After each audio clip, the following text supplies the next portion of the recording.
अस्सलाम वालेकुम स्टूडेंट, क्या हाल चाल है मेरी जान, कैसे हैं आप सब।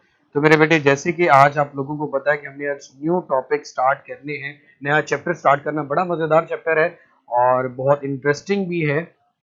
लाइट। सबसे पहले तो लाइट का कंटेंट आप लोगों को बता दूं कि एमडी कैट में हमारा जो न्यू चैप्टर है, इसके बाद एक चैप्टर रहता है मेरे ख्याल में ईद से बहुत पहले। हम लोग सेकेंड ईयर का भी कुछ पोर्शन कर जाएंगे और कुछ ही दिनों में हमारी फर्स्ट ईयर का जो पोर्शन है, कंप्लीट सिलेबस मेरी जान, वो हो जाएगा। लाइट। सबसे पहले तो आपको बता दूं in general interference of light waves, constructive और डिस्ट्रक्टिव इंटरफेरेंस, ये मेजर टॉपिक है हमारा। Young's double slit experiment, fringe spacing, dark and bright fringes, diffraction का बेसिक प्रिंसिपल क्या है मेरा बेटा, या डिफ्रैक्शन ग्रेटिंग किसे कहते हैं, ये हमारे कंसर्निंग टॉपिक होंगे। लेकिन सबसे पहले मेरे बच्चे, हमें लाइट के इंट्रोडक्शन के बारे में बात करनी होगी। सबसे पहले मेरा बेटा, what is called the light? A light is a form of energy that produces the sense of vision. A light is a form of energy that produces the sense of vision. That produces the, और इसकी जो range है मेरा बेटा vision की, वो light, वो electromagnetic wave जिसकी वजह से हमें नजर आता है, उस लाइट की जो रेंज है मेरा बेटा, वो 400 नैनोमीटर से 700 नैनोमीटर है। 400 नैनोमीटर से 700 नैनोमीटर है। मैं सिर्फ और सिर्फ आपको इसका इंट्रोडक्शन बता रहा हूं। उसके बाद मेरा बेटा, इसी के साथ आप लोगों ने एक वर्ड ऑप्टिक्स का सुना होगा। What is called the optics? The study of light is called optics. फिर आप लोगों ने दो तरह की ऑप्टिक्स सुन ली, geometrical optics and physical optics. मेरा बेटा, एक हमारे पास लॉस को स्टडी करते हैं। जियोमेट्रिकल ऑप्टिक्स की अगर मैं मेरा बेटा बात करूं,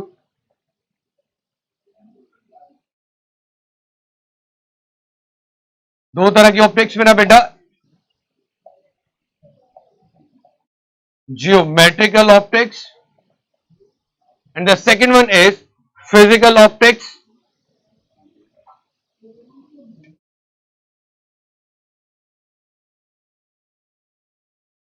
अगर मेरा बेटा बात की जाए लॉज की, जैसे कि लॉज ऑफ रिफ्लेक्शन, रिफ्रैक्शन, तो हमारे पास जियोमेट्रिकल ऑप्टिक्स है।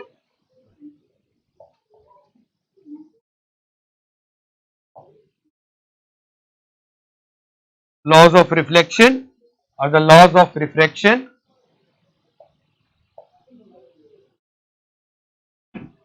तो मेरे बेटे, हम बात करते हैं जियोमेट्रिकल ऑप्टिक्स की, और फिजिकल ऑप्टिक्स में हम इनके इफेक्ट्स की स्टडी करेंगे, जैसे कि इंटरफेरेंस, डिफ्रैक्शन एंड पोलराइजेशन।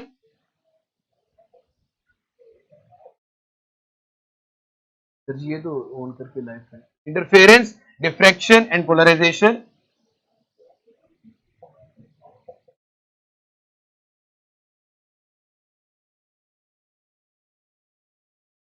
तो मेरी जान, टॉपिक को स्टार्ट करने से पहले हमें उसके बारे में कंप्लीटली, इवन के नाम का तो पहले पता होना चाहिए।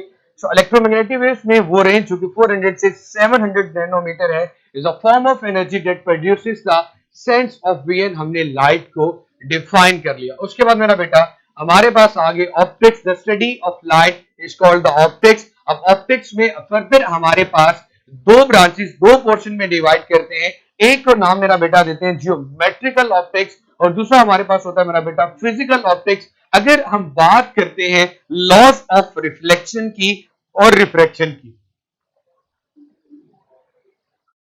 लॉस ऑफ रिफ्लेक्शन या रिफ्रैक्शन की, तो मेरे बेटे उसको नाम दिया जाता है जियोमेट्रिकल ऑप्टिक्स का। और अगर हमें इफेक्ट्स ऑफ लाइट, जैसे कि इंटरफेरेंस, डिफ्रैक्शन या पोलराइजेशन, जैसे कि इस चैप्टर में मेरा बेटा हम लोग पढ़ेंगे, उसको नाम दिया जाता है फिजिकल ऑप्टिक्स का। तो मेरे बेटे, यहां तक ये चीज तो क्लियर होनी चाहिए। फिर लाइट के बारे में, इवन कि आज आप एमसीक्यूज में भी ये क्वेश्चन पूछूंगा आप लोगों से, कुछ theories I, theories about the nature of light. Theories about the nature of light. Theories about the nature of light. Theories about the nature of light. क्या क्या theories I nature of light के बारे में? सबसे पहले मेरा बेटा तीन पोर्शन में हम इसको डिवाइड करते हैं. पहले तो इसको समझा जाता था पार्टिकल नेचर ही, ये सिर्फ पार्टिकल नेचर रखती है. फिर उसके बाद जनाब कुछ लोग आए जिन्होंने कहा नहीं, ये वेव नेचर रखती है. और फिर कुछ नजरात आए जिन्होंने फाइनली ये कहा कि जी हमारे पास पार्टिकल नेचर भी है और वेव नेचर भी है. तो उसे हमने क्या दिया? Dual nature. उसे हमने क्या नाम दे दिया मेरा बेटा? ड्यूल नेचर के दोनों तरह की नेचर ही रखता है या रखती है. जो बैठाने वो लाइट रखता है, जो नहीं है वो लाइट रखती है. सो हो यार, मैं आपके कमेंट्स नहीं देख पा रहा. मिस जैसे आती हैं तो मैं उनसे कहता हूँ आपके उधर लैपटॉप ऑन हो रहा था. तो मेरे बच्चे सबसे पहले आइजैक न्यूटन, इसहाक न्यूटन नहीं है मेरा बेटा, ये चीज याद रखना. Uncle Isaac Newton. और यहां पे इनके लिए जो टाइम गिवन था कि इन्होंने पार्टिकल नेचर के बारे में 1642 से जो टाइम गिवन है 1727.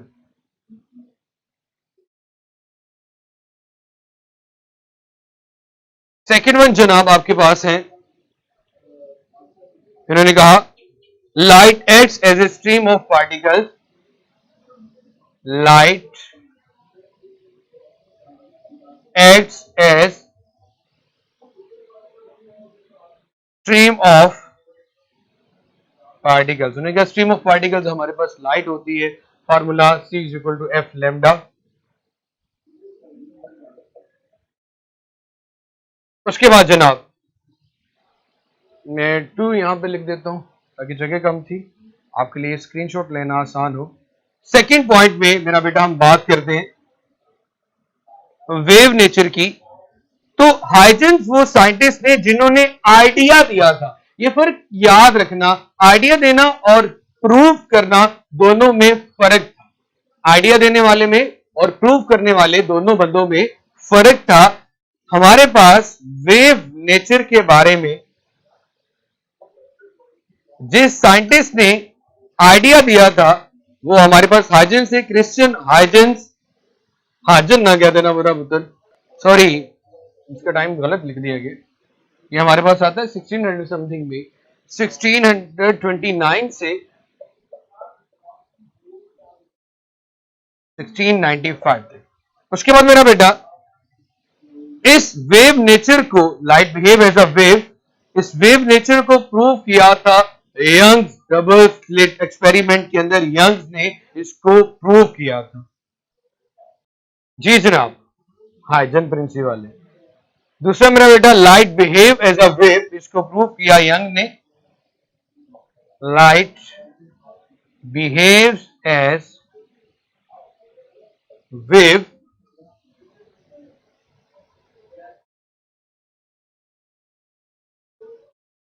So Young's double slit experiment confirmed the wave nature. मेरा बेटा इस चैप्टर के नोट्स बन रहे हैं और इन नोट्सों से ही मैं लिख रहा हूं और होपफुली वो इंशाल्लाह आज तक हो जाएंगे विद वर्कशीट्स. थोड़ा से रह गए थे, आधे हो गए थे, आधे रह गए थे, तो कंप्लीट उसके कोई 50 से अबव पेजेस बनते हैं, इसलिए इसमें मेरा बेटा टाइम लग रहा है. 50 से अबव पेजेस बन रहे हैं इस चैप्टर के नोट्स में विद वर्कशीट्स, इसलिए थोड़ा सा टाइम लग रहा है. So light Young's double slit experiment confirmed the wave nature.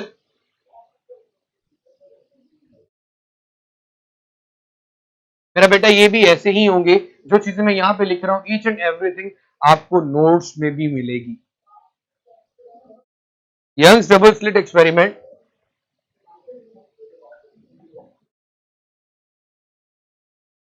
Good है मेरा बेटा, अगर आपको बहुत अच्छा लगे तो. जी मेरा बेटा, अब अपनी क्या तारीफ करें, सही बात है, बंदे को पता ही होता है अपने बारे में.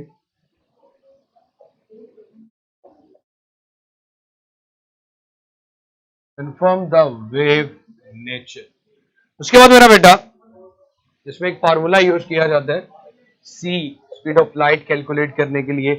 आप लोगों ने देखा होगा 1/√μ0 एप्सिलॉन नॉट, जो इक्वल आता था 3 मल्टीप्लाई बाय 10⁸ मीटर पर सेकेंड। इस वेक्टर को वैसे याद करवा रहा था।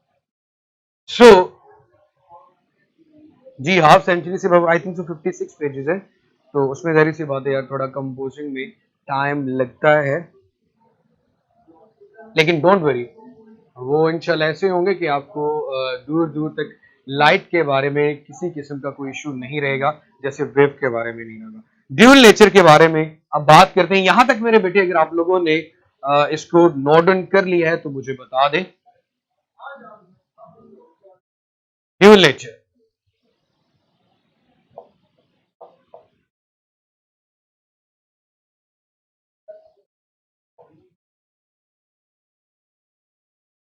जी मेरा बेटा नहीं लिख रहा इसलिए ऊपर आ गया हूं। मैक्स प्लांक ने सबसे पहले ड्यूल नेचर ऑफ लाइट का बारे में जो थ्योरी थी प्रूव किया था मेरा बेटा मैक्स प्लांक 1858 से 1947।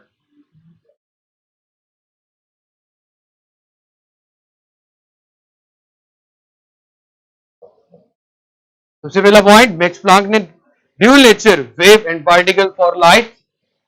ड्यूल नेचर का मतलब क्या होता है मेरा बेटा, वेव भी प्लस पार्टिकल भी, और किसके बारे में मेरा बेटा हम बात कर रहे हैं, लाइट के बारे में बात करें। उसके बाद मेरी जान, sir if you don't mind एक क्वेश्चन है, डेफिनेटली मेरा बेटा मैं माइंड करूंगा क्वेश्चन वाला होगा तो। जी मेरा बेटा पानी फेर देता हूँ। सर यहाँ बहुत तेज बारिश हो रही है। यहाँ कहाँ, मुझे तो नहीं सुनाई नजर आ रही मेरा बेटा, कहाँ पे तेज बारिश हो रही है, जल्दी से बताओ मेरा बेटा। नहीं नहीं मेरा पुत्र, ये डेट्स याद नहीं करनी, सिर्फ मैं बता रहा हूँ कि किस किस टाइम में ये चीजें आई हमारे पास, थोड़ा हिस्ट्री के बारे में।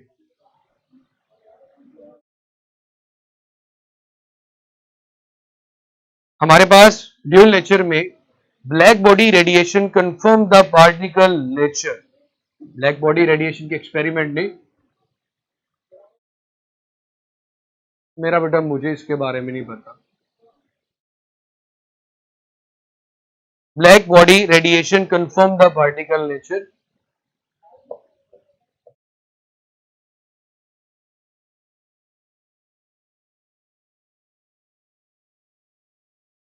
Black body radiation confirm the particle nature.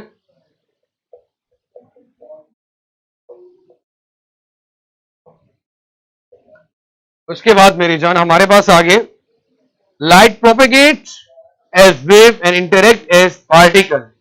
Light propagate होती है as a wave and interact करती है एज ए पार्टिकल। आप लोगों ने कॉम्पटेंट शिफ्टिंग या स्कैटरिंग के जो स्कैटरिंग थी और स्कैटरिंग एक्सपेरिमेंट ने भी ये चीज प्रूव की थी कि हमारे पास लाइट की पार्टिकल नेचर भी है। जो सेकंड ईयर में मॉडर्न फिजिक्स में मेरा बेटा हम लोगों ने पढ़ा था या पढ़ा होगा आपने, light propagates as wave and interact as particle.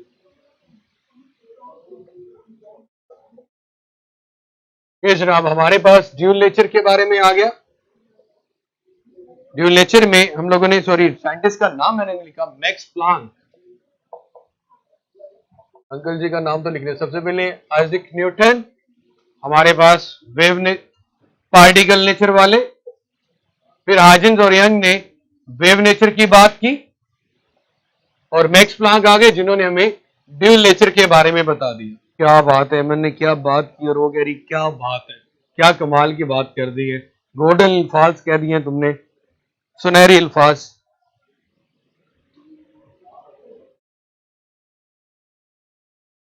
Dual मेरा बेटा मैंने रेस कर दिया, ड्यूल नेचर मैक्स प्लांक ने दी थी। कोई बात नहीं मेरा बेटा, ये सारे के सारे मेरे नोट्स हैं, ये आपको मिल जाएंगे। अच्छा मेरा बेटा उसके बाद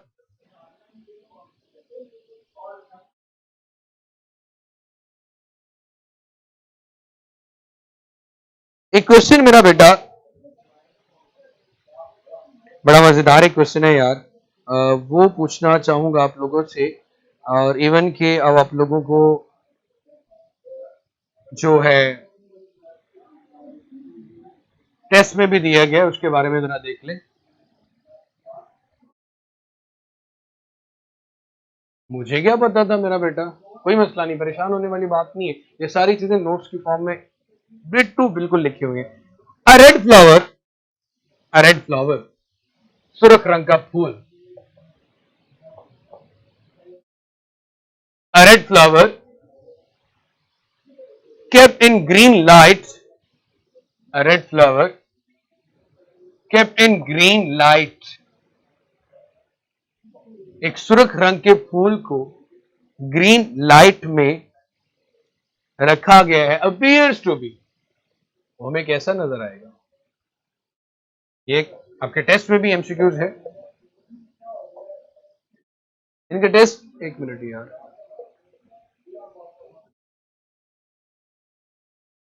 मेरे बच्चे, red, green, greenish red, black,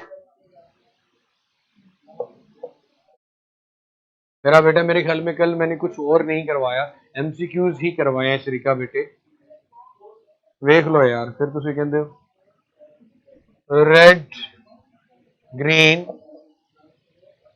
black या फिर ग्रीनिश रेड। एक चीज याद रखना मेरा बेटा, हमारे पास जो लाइट जिसकी आप रेंज कहते हो 400 से 700 मीटर तक है, ये 7 कलर से मिलकर बनती है, जिसे हमने याद किया था रोए की बीवी से। ठीक है मेरा बेटा। अब मेरे बच्चे एक चीज याद रखना, light is a combination of 7 colours.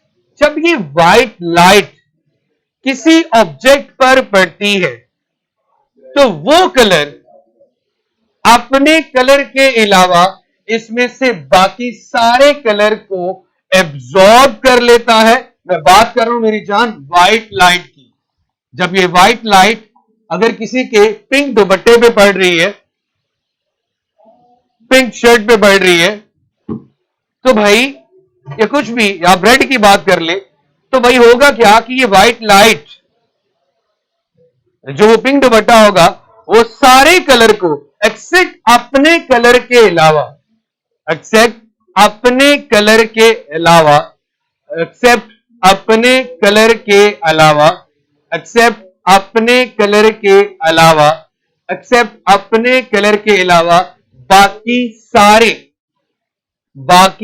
सारे कलर को एब्जॉर्ब कर लेता है, और जो कलर उसका अपना होता है उसको वो रिफ्लेक्ट करता है। जैसे कि हमें जो ऑब्जेक्ट जिस कलर का वो नजर इसलिए आ रहा होता है कि व्हाइट लाइट जब उन पे पड़ती है तो व्हाइट लाइट के वो बाकी सारे कलर्स को अपने कलर के अलावा एब्जॉर्ब कर लेता है, हमें वो कलर नजर आता है। अब मेरे बेटे यहां पे क्वेश्चन है कि रेड कलर का फूल ग्रीन लाइट में रखा गया है, व्हाइट लाइट की बात नहीं कर रहा, सिंगल कलर की बात कर रहा हूं, ग्रीन लाइट में रखा गया है, तो रिफ्लेक्शन में, दैट इज मतलब रिफ्लेक्शन में हमें जो इमेज नजर आएगा, हम तो उस कलर की बात करेंगे, तो आपको कैसा नजर आएगा सबक? मेरा बेटा मैं ये चाह रहा हूं कि आपके एमसीक्यू से भी हिंट दे दी है, एक तो ये आ गया। उसके बाद मेरा बेटा हमें आसमान का रंग नीला नजर क्यों आता है, एक एमसीक्यू से टेस्ट स्टार्ट करना है इनका रोए की बीवी पे। मेरा बेटा एक तो ये ना वेब गायर भी होता है, तो रोए की बीवी से थोड़ा ज्यादा याद रहता है, इसलिए हमने पढ़ा ही नहीं था सर, अभी और टेस्ट हो गया। चले बेटा, आपके लोगों को मैं आपको आप इनके जो आंसर्स हैं वो साथ साथ बताता भी जाऊंगा और डिस्कस भी करता जाऊंगा। तो यहाँ पे मेरा बेटा आप लोगों को हिंट मैंने ये दे दिया था कि ये व्हाइट लाइट नहीं है, बल्कि ये एक आपके पास जो लाइट है वो ग्रीन लाइट है रेड फ्लावर को। तो मेरे बच्चे every object absorb all colour except its own colour, so its reflects its own colours, जो हमें सेंस देता है वीएन की। लेकिन अगर only green colour falls on the red color, so it absorbs it and reflects no color, किसी किस्म का कलर रिफ्लेक्शन में नहीं आएगा। तो मेरे बच्चे जब रिफ्लेक्शन में नहीं आएगा, क्योंकि व्हाइट लाइट होती तो रिफ्लेक्ट कर पाता बाकी सारे कलर्स को, तो यहाँ पे किसी किस्म की रिफ्लेक्शन नहीं होगी, जिसकी वजह से कहेंगे कि हमें कुछ नजर नहीं आएगा, तो हम कहेंगे ब्लैक हो गया। गिवन लाइट लिखा था यार, एक ग्रीन लाइट था मेरा पुत्र।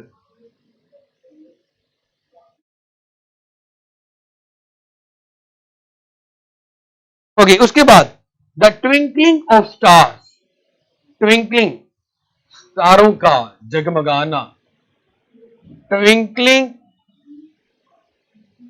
ऑफ स्टार्स की रीजन क्या हो सकती है? इसको मैं जरा रेस कर देता हूं भाई। कंस्ट्रक्टिव इंटरफेरेंस, जहां पे ब्राइट फ्रिंजेस बनती हैं।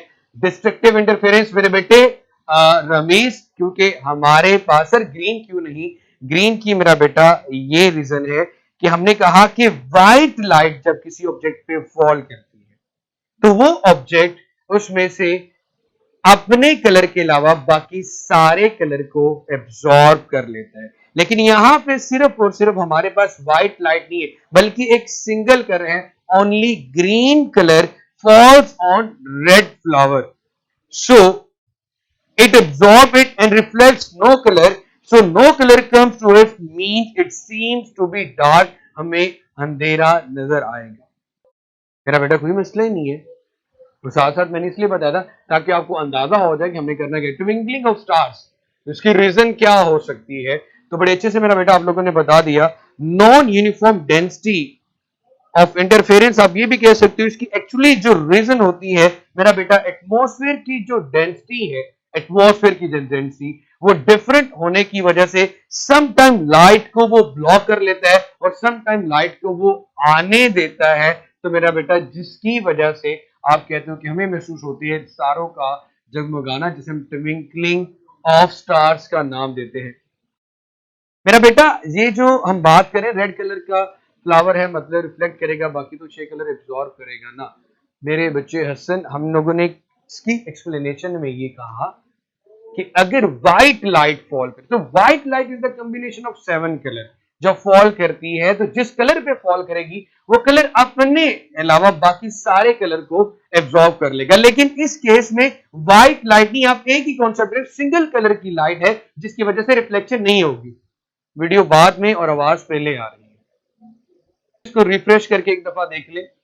उसके बाद जनाब आपसे वही 2 MCQs पूछे गए थे कि फर्स्ट आइडिया सबसे पहले किसने दिया था वेव के बारे में? आइडिया की बात की जाए तो हाइजन है।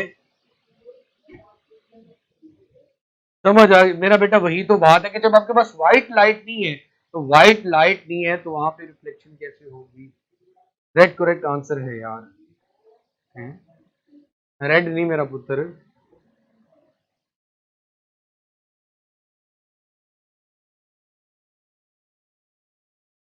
तो किसी किस्म की जब रिफ्लेक्शन नहीं होगी मेरा बेटा तो आपको डार्कनेस नजर आएगी, तो किसी किस्म का कोई इमेज आपके सामने नहीं आएगा, तो डार्कनेस को आप कहेंगे ब्लैक।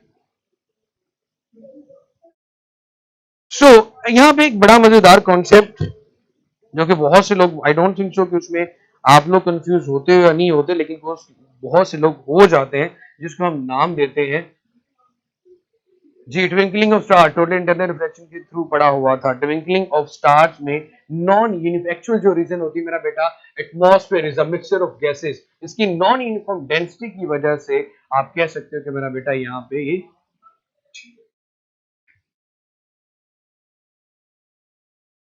ये सुनिएगा जरा मेरा पुत्र, इसके बारे में भी क्वेश्चन पूछे जाते हैं।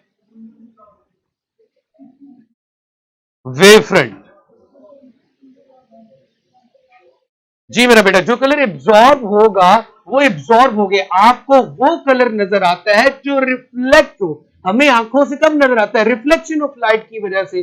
अगर रिफ्लेक्शन नहीं होगी तो डार्कनेस होगी।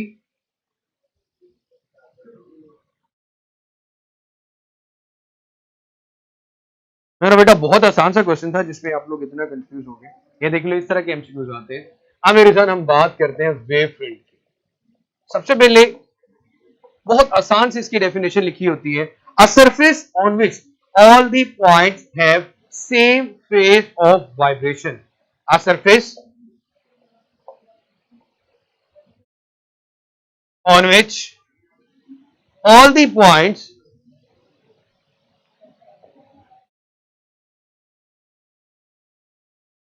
a surface on which all the points have, मेरा बेटा जहां पे आपको डायरेक्ट लाइट मिल रही होगी वहां पे ट्विंकलिंग नजर नहीं आ रही होगी। नॉन यूनिफॉर्म डेंसिटी की वजह से बादलों का आगे पीछे जाना या गैसेस की नॉन यूनिफॉर्म डेंसिटी की वजह से, atmosphere is the mixture of gases, जिसकी वजह से मेरा बेटा हमारे पास जो हमें ट्विंकलिंग ऑफ स्टार्स फील होती है। एक बात सुने जी, ग्रीन लाइट पर पड़ेगी तो ग्रीन तो अब्जॉर्ब होगी, तो फिर वो क्यों ग्रीन नजर आता है? पप्पा है ना, हमने ये कहा कि हमें डार्कनेस नजर आ रही है, हमने ये नहीं कहा कि वो ग्रीन नजर आ रहे हैं। मानूर बेटा, हमने कहा हमें डार्कनेस नजर आ रही। उसकी रीजन ये थी कि वो कलर उसने एब्जॉर्ब कर लिया। जो कलर एब्जॉर्ब कर लिया जाए, रिफ्लेक्ट होकर नजर आए, तो हमारी आंखों में हमें वो नजर नहीं आएगा।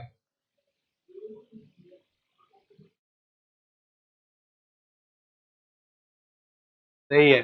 A surface on which all the points have same phase of vibration.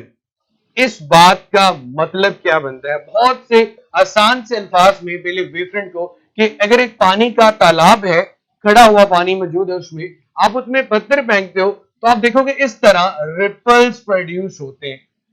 तो ये जो रिपल सर्कुलर शेप में, स्फेरिकल शेप में प्रोड्यूस हो रहे हैं, सोर्स ऑफ अब वेव कह सकते हो, जहां पे डिस्टर्बेंस क्रिएट की मेरा बेटा, वहां से इनको वेव फ्रंट्स कहा जाता है। इनको क्या कहते हैं मेरा बेटा? वेव फ्रंट्स कहते हैं। अब मेरे बच्चे, अब यहां पे जो वर्ड लिखा हुआ है सेम फेज ऑफ वाइब्रेशन, इसका मतलब क्या है?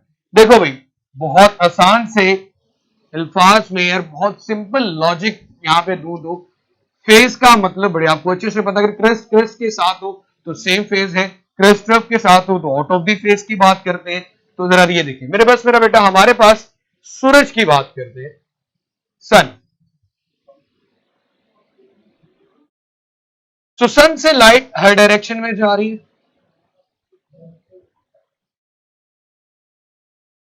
मैंने सिर्फ 3-4 लाइट रेज ले ली, चारों डायरेक्शन में सन से लाइट जा रही होती है।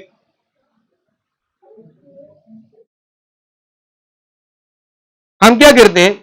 सेम फेजेस को आपस में मिला लेते हैं। इसका क्रस्ट, इसका क्रस्ट, इसका क्रस्ट और इसका क्रस्ट, चारों वेव पे एक एक पॉइंट ले लिया ऑन द सेम फेस और उनको एक दायरा लगाकर, सर्कल लगाकर आपस में मिला दिया।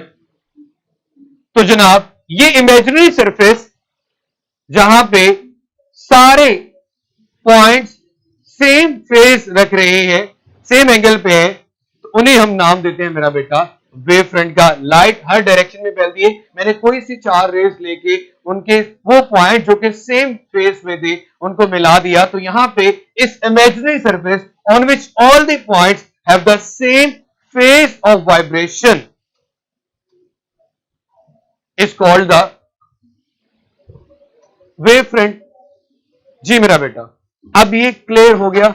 चलिए गुड्डा ताइबा बेटा, समझ में आ गया। सो a surface on which all the points have same phase of vibration। अब इस तरह मेरा बेटा जैसे जैसे लाइट फैलती जाएगी, इस तरह फेज ऑफ वाइब्रेशंस बनते जाएंगे।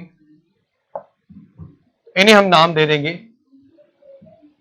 वेव फ्रंट्स का। इन्हें हम नाम देते थे मेरा बेटा वेव फ्रंट का। सर जी वेव फ्रंट समझ नहीं आया। सनाबाजी, पानी का एक तालाब था, उसके अंदर पत्थर फेंकने से जो रिपल्स प्रोड्यूस हो रही है, उस सरफेस को, उस रिपल की फॉर्म को हम वेव फ्रंट कहते हैं। डेफिनेशन लिखी हुई है, एक ऐसी सरफेस जिसके ऊपर जितने भी पॉइंट्स हैं उन सब का जो फेस ऑफ वाइब्रेशन है, फेस का मतलब उनका एंगल सेम है। अगर क्रस्ट के साथ क्रस्ट हो तो सेम फेस होता है मेरा बेटा, क्रस्ट के साथ क्रस्ट हो। तो मेरी बहना जी मेरा बेटा, स्फेरिकल और प्लेन सरफेसेस होती हैं हमारे पास। अब मेरे बच्चे, हमारे पास यहां पे स्फेरिकल वेव फ्रंट यहां से किसी भी सोर्स ऑफ लाइट के करीब जाए तो उसका जो वेव फ्रंट है वो स्फेरिकल क्यों होता है मेरा बेटा? इसको जरा देखिएगा मेरे बच्चे। ये सोर्स ऑफ लाइट, हमने सूरज की बात की, इसमें डिफरेंट फेजेस से लाइट के चारों हर डायरेक्शन में लाइट फैल रही है। तो हम उसका फेज, एक इमेजिनरी सरफेस ड्रॉ करना चाह रहे हैं। तो जिनके phase of vibration her wave में क्रस्ट है, उन पॉइंट्स को आपस में मेरा बेटा मिलाया तो हमारे पास एक फेज ऑफ वाइब्रेशन, इसका क्रस्ट, इसका क्रस्ट, इसका क्रस्ट, इसका क्रस्ट, मैंने फर्स्ट कर ली 4 वेव्स, उनके क्रस्ट को आपस में मिलाकर मैंने कहा कि ये उन सार को एक सर्किल की फॉर्म में आपस में मिला दिया। A surface on which all the points have same phase of vibration is known as wavefront। मेरा बेटा अब क्लियर हो गया? मेरा बेटा मैं बहना भी बोलूंगा, बाजी भी बोलूंगा, पुत्र भी बोलूंगा, तो इसको मेरा बेटा डाइजेस्ट करें, कोई फर्क नहीं पड़ता इस बात से। और बहनें छोटी हो या बड़ी हो, बहनी ही होती है, बाजियां ही होती है। और नेक्स्ट टाइम इस तरह का कोई कमेंट दोबारा नहीं करेगा। उसके बाद मेरे बेटे हम ये बात देखना चाह रहे हैं कि वेवफ्रंट्स जब लाइट रे अर्थ तक पहुंचती है तो हमें जो वेवफ्रंट है वो किस फॉर्म में नजर आ रहे होते हैं। मेरा बेटा जैसे जैसे ये वेवफ्रंट बढ़ता जाता है तो नियर टू द अर्थ जाके, अर्थ के करीब जाके, यहां पे फर्ज करें अर्थ है, तो अर्थ में जाके ये और ज्यादा इसकी कर्व है वो कम होती जाएगी, just like the straight line होता जाएगा। जो कर्व है वो शुरू में बहुत ज्यादा थी, जैसे जैसे स्ट्रेट वेवफ्रंट बढ़ता जा रहा है मेरा बेटा एंड पे आके मेरे पास एक स्ट्रेट लाइन आ जाएगी। तो स्ट्रेट लाइन जब आएगी तो हम ये कहेंगे कि near to the earth surface, near to the earth surface Earth receive light in the form of plane wavefronts। जी मेरा बेटा बिल्कुल सही फरमाया आपने। Earth receive light in the form of Earth receive light in the form of plane wavefronts। ये spherical थे और सीधी लाइन में हमारे पास मेरा बेटा प्लेन वेवफ्रंट आ गए। Point position of all the points in a medium which have a same face. Point repeat कर दे हैदर, कौन सा पॉइंट मेरा बेटा? मैंने ये कहा कि अगर जैसे जैसे अर्थ से अब ये सोर्स ऑफ लाइट के करीब जब होते हैं तो स्फेरिकल वेवफ्रंट है। अब जैसे जैसे लाइट फैलती जा रही है तो उसके वेवफ्रंट बड़े होते जा रहे हैं। अर्थ के करीब जाके उसको जो वेवफ्रंट है वो खुद इमेजिन करके देखो तो उसको बिल्कुल एक स्ट्रेट लाइन थोड़ी सी नजर आएगी। तो just like the straight wavefronts के हमें जो लाइट मिलती है वो in the form of straight wavefronts मिल रही होती है। और इनकी डायरेक्शन को शो करने के लिए हम वेक्टर्स लाइन ड्रॉ कर देते हैं कि इस डायरेक्शन में आ रहे हैं। So definition, a surface on which all the points. Sir ji spherical wavefront का क्या मकसद है? हम ये देख रहे हैं मेरा बेटा कि वेवफ्रंट की शेप क्या है। स्फेरिकल का मकसद मतलब आपकी बात समझा नहीं कि आप क्वेश्चन क्या करना चाह रही हो मेरी बहन। हमने ये कहा कि यहाँ पे जो स्ट्रेट वेवफ्रंट्स है हमारे पास, यहाँ पे जो वेवफ्रंट है वो स्फेरिकल शेप में, अगर दूर जाते जाएंगे तो यही स्फेरिकल वेवफ्रंट, जैसे कि ये सोर्स ऑफ लाइट है जो आपके पास वेव फ्रंट्स या डिस्टर्बेंस या वेव पैदा कर रहे हैं, इसके करीब जब देखा तो स्फेरिकल थे, दूर जाके इसी का spherical wave front just like the straight wave front आता है। और मैंने सबसे आसान एग्जांपल आपको सनलाइट, सूरज की रोशनी की दी थी। स्ट्रेट वेव फ्रंट्स में एक और चीज भी होती है कि ये लाइंस मेरा बेटा एक दूसरे के पैरेलल आ रही होती है, लेकिन स्फेरिकल वेव फ्रंट्स में लाइंस पैरेलल नहीं होती। यहां क्लियर हो गया मेरा पुत्र? तो मुझे बता दें ताकि फिर मैं टाइप्स ऑफ वेवफ्रंट्स के बारे में थोड़ा सा बता दूं। सबसे पहले मेरा बेटा अगर प्लेन वेवफ्रंट की बात की जाए, एक चीज याद रखना मेरे बच्चे, स्फेरिकल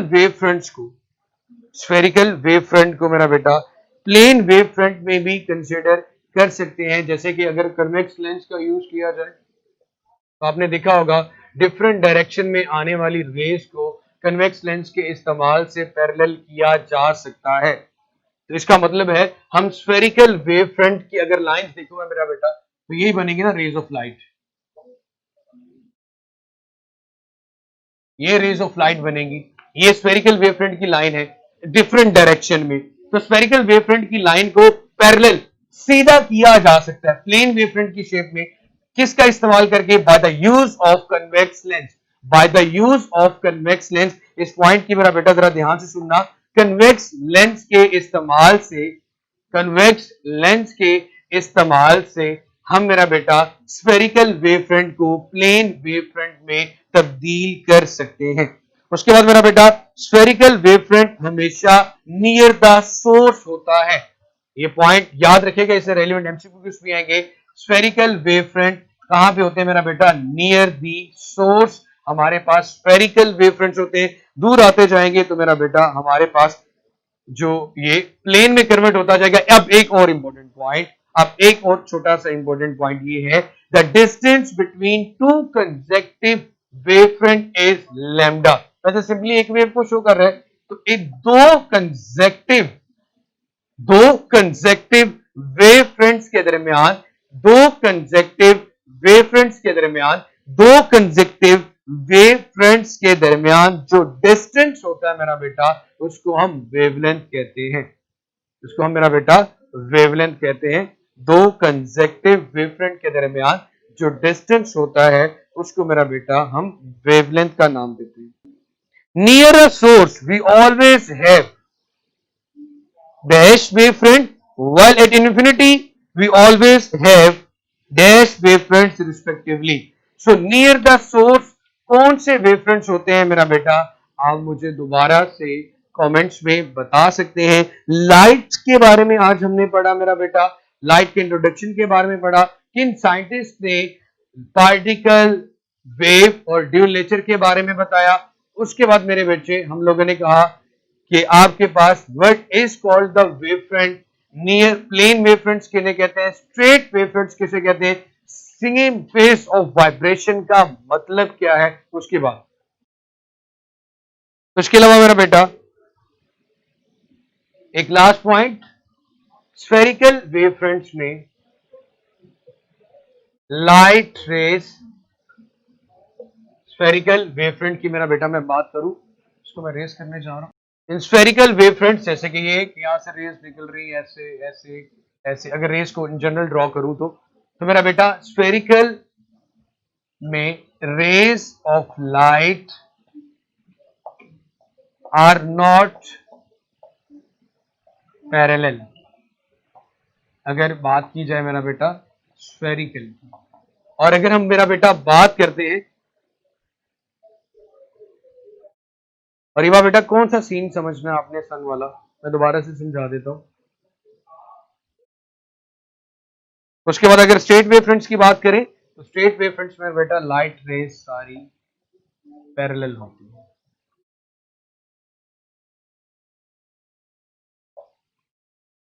अरे बात जल्दी से बताओ बेटे।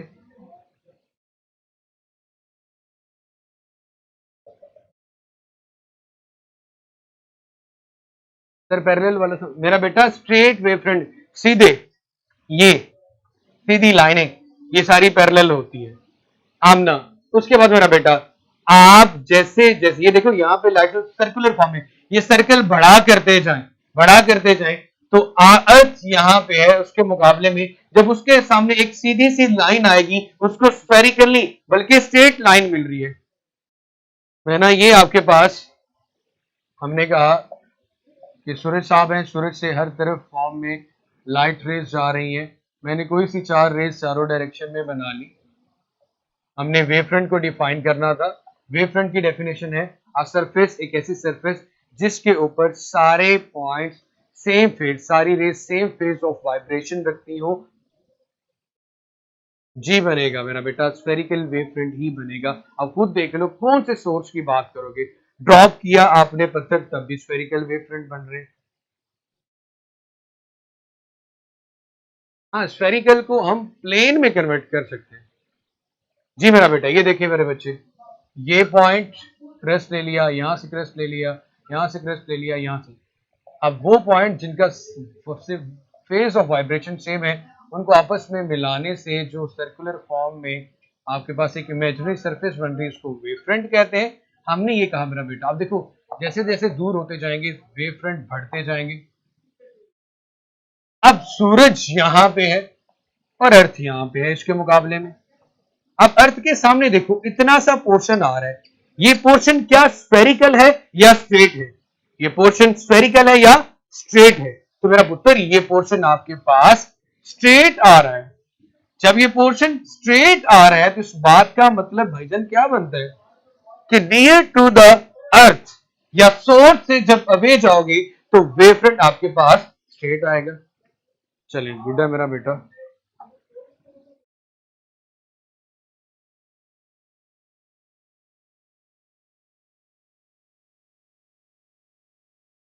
कन्वेक्स लेंस के बाद वाला पॉइंट मैंने ये कहा था कि अगर मैं स्फेरिकल जैसे कि सोर्स की बात करूं मेरा बेटा, अगर मेरे पास स्फेरिकल लाइट रेज हो, जैसे कि स्फेरिकल का मतलब हर डायरेक्शन में, तो रेज आपस में पैरेलल नहीं होती। और अगर स्ट्रेट लाइन में लाइट रे हो तो उसकी जो रेज है वो सारी आपस में क्या होंगी? पैरेलल होंगी। सर वो जो नियर वाला पॉइंट है, नियर वाला पॉइंट जैसे जैसे अब इसके करीब, सूरज के करीब स्फेरिकल वेव फ्रंट है, अगर दूर जाते जाएं जैसे कि हमने अर्थ की बात की तो ये स्फेरिकल आपको स्ट्रेट नजर आ रहा होता है। सो नियर द सोर्स हमारे पास स्फेरिकल वेव फ्रंट होती है, नियर द सोर्स हमारे पास स्फेरिकल वेव फ्रंट होते हैं, नियर द सोर्स हमारे लिए straight wave sorry spherical wave front होते हैं। और दूर चले जाए सोर्स से, दूर चले जाए हैदर सोर्स से तो हमारे पास स्ट्रेट वेव फ्रंट आता है। हमने अर्थ और सन के एग्जांपल से भी ये प्रूव कर लिया। कोई मसला नहीं मेरी जान, मैंने हैदर बता दी है, प्लीज वाली कौन सी बात है।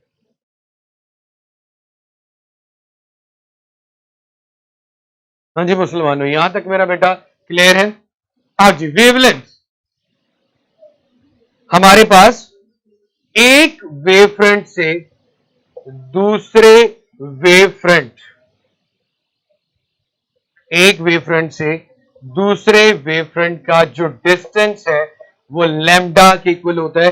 The distance between two consecutive wave front is lambda. The distance, जी straight wave fronts mean plane wave front. The rays of spherical wave front are anti parallel, but क्या वेव फ्रंट्स खुद parallel ही होते हैं? Wave fronts खुद मेरा बेटा कैसे पैरेलल होंगे? जो प्लेन वेव फ्रंट्स हैं वो पैरेलल होते हैं, स्फेरिकल पैरेलल नहीं होते। यही तो मेरा बेटा अभी बता रहा था आपको। The lines are not parallel and these lines are parallel.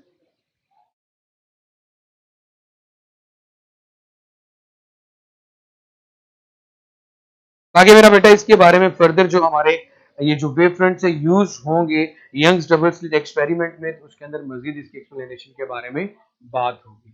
यहां तक मेरा बेटा क्लियर है तो मुझे बताएं, क्लियर है?